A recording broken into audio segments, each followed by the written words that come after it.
Come with me to the rolling sea while the weather's calm and still, and we'll have some fun and laughter with the adventures of Portland Bill.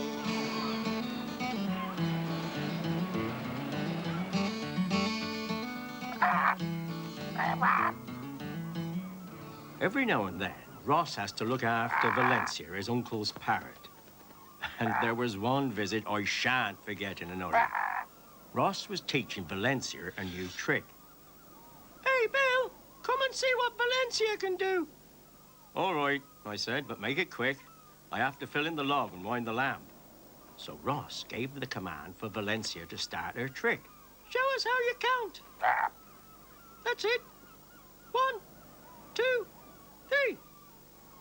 And blow me if Valencia didn't push the stones along the table. "Most impressive," I said. "Well done.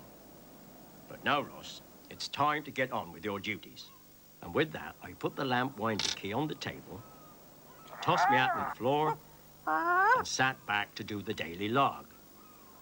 Let me see now. The date, time, how many keepers on duty today? Well, there's Ross, Cromarty, and me. 1, 2, 3.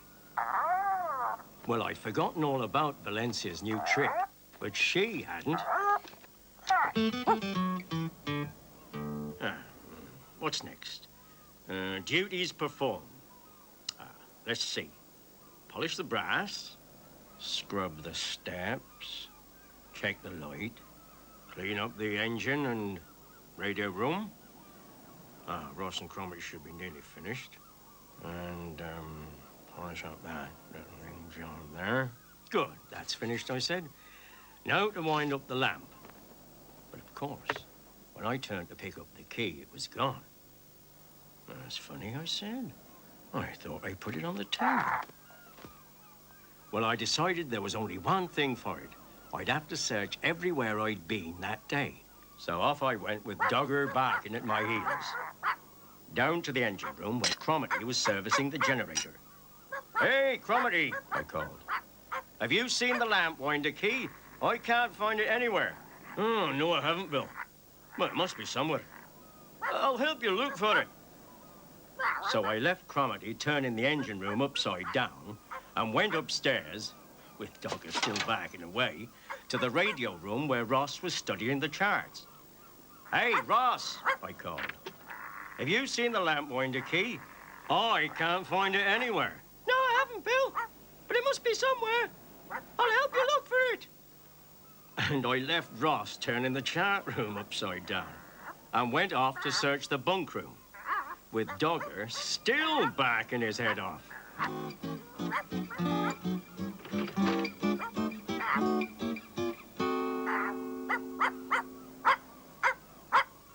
"Quiet, Dogger," I said. "I'm too busy for games." And I got down on my hands and knees to look under the beds. And to my surprise, Dogger suddenly stopped backing and grabbed my hat from off the top of my head. "Hey, Dogger," I cried. "Stop playing about.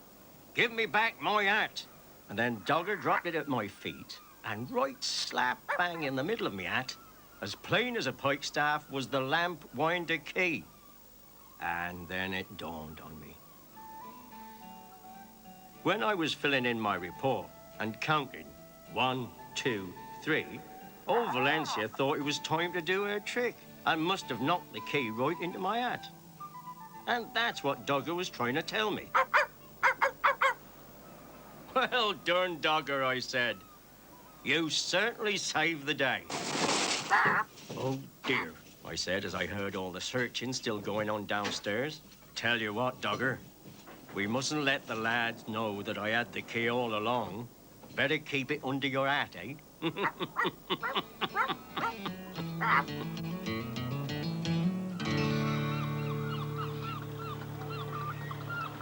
What's happening at the lighthouse? They're singing a song.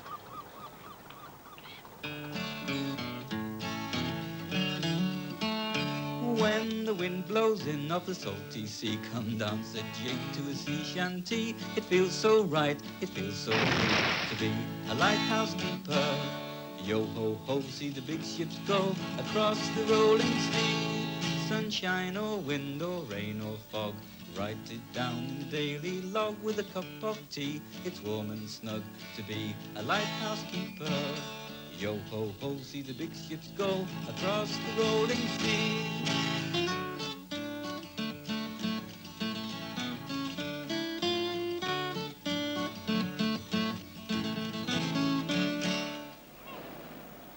How do octopus couples travel? Ugh, I don't know, Ross. Arm in arm in arm in arm in arm.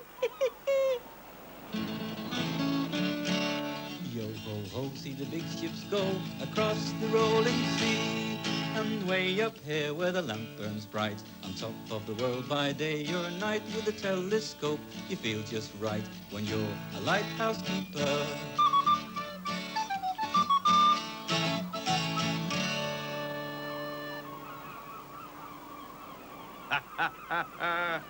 I can't wait to tell you my next story. It was Cromarty's turn to tidy up the paint room. But as it happened, on the very same day, Ross was looking after his uncle's parrot, Valencia, who was feeling a bit poorly. So Ross and I were making a big fuss of her. Look, I says, she's not eating her breakfast. We'd better keep her warm and make sure she gets plenty of rest.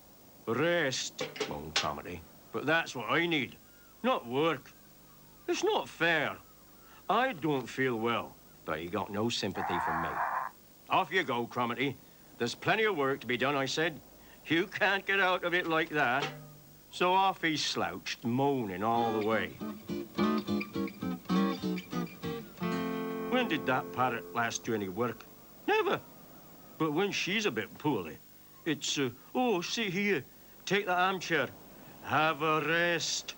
But it's a different story when it's me, Assistant Keeper Cromarty, Engineer, Grade 2. Then it's check the light, polish the brasswork, and tidy up the paint room. Hey, hold on. Paint. Well, the next thing we knew, Cromarty staggered back looking proper poorly.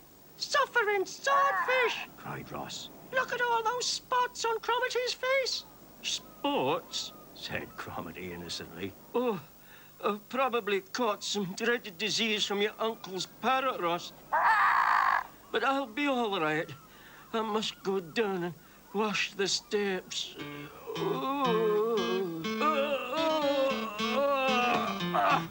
Well, blow me, I thought. He's fainted. It didn't look at all good. Quickly, Ross, you get him to bed, and I'll make him a nice hot cup of tea. And cake, groaned Cromarty. And cake. Well, Cromarty made himself nice and comfy up in his bunk.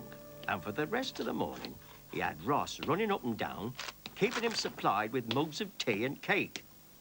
Now, that made me suspicious. You know, Cromarty, you don't look at all well, said Ross. I think you should see a doctor. Oh, no. I'll be all right. In a week or two. I'm terrifically brave, you know. I'm worried about Cromarty, said Ross. He seems to be quite ill. So would you be ill if you'd caught what Valencia's got? What's that, Bill? Well, I laughed. She's just about to lay an egg. But what about the spots? Ah, you've got to be careful of those spots, I said, as I dabbed Ross's face with paint. They're catching. Well, just then, the invalid staggered down the stairs. Oh, hello there, said Cromarty feebly. Just thought I'd pop down for a jam tart. Must keep my strength up. Don't worry. I understand, I said, playing along with his little game. You'd better sit down for a minute, Cromarty. I've discovered what's wrong with you. And I opened up a big black book. Now, Cromarty began to get worried. Well, what is wrong with me? Parrotitis. That's what it is. Parrotitis. It's all written down here in this book. Headaches, big red spots, and a longing for tea and cake. Aye, that's it, cried Cromarty. That's what I got. A longing for tea and cakes. Ah, but wait. It goes on to say that the cure is a cold bath, followed by a strict diet of birdseed and a big spoonful of castor oil every hour on the hour. Well, talk about a miracle cure. It not only changed Cromarty from being sick as a parrot to bouncy as a budgie, but it's also done wonders for Valencia. If you see what I mean. Oh, come with me to the rolling sea while the weather's calm and still, and we'll have some fun and laughter with the adventures of Portland Bill.